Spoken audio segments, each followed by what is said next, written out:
John Wayne Gacy, known as the Killer Clown, is one of the most notorious serial killers in American history. Today, we will delve into his story, a tale filled with the dark sides of humanity and chilling real events. In the 1970s, there was an apparently ordinary man whose life concealed a horrifying secret. Gacy was born on March 17, 1942, and grew up in Chicago, Illinois. His childhood was far from happy, as his father's harsh treatment and abuse deeply affected him and his siblings. During his school years, Gacy exhibited abnormal behaviors and was often bullied by his classmates. As an adult, Gacy moved to Deerfield at the age of 26, where he began a new life as a restaurant owner.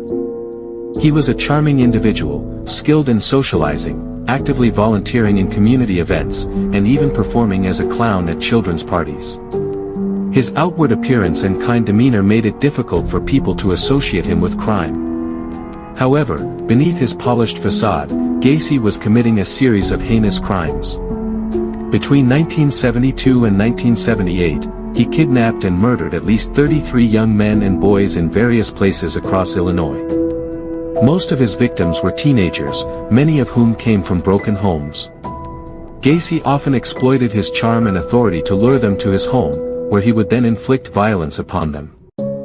Gacy's methods were extremely brutal. He would sexually assault his victims before strangling them with a rope.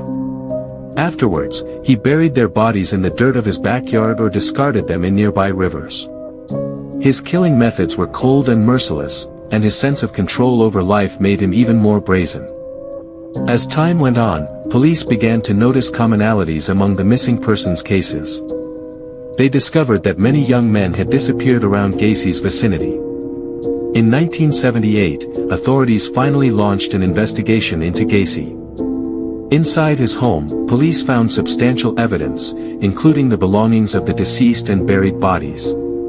After interrogation, Gacy confessed to his crimes, shocking the entire nation. After his arrest, Gacy's trial became a media sensation. He appeared calm and confident in court, even attempting to defend his actions by claiming he had multiple personalities, one being a clown and the other a killer. Nevertheless, the jury ultimately found him guilty and sentenced him to death. In the 1980s, Gacy spent several years in prison, during which some of his victims' families continuously called for justice. In 1994, Gacy was executed in an Illinois prison, and his story became an important case study in American society's understanding of serial killers. Gacy's story is not just a legend of a killer, it is a profound exploration of humanity's darker aspects. His crimes compel us to reflect on society's failure to protect its youth and how to identify the dangers that lurk among us. The story of John Wayne Gacy reminds us that evil can sometimes hide in the most ordinary of people.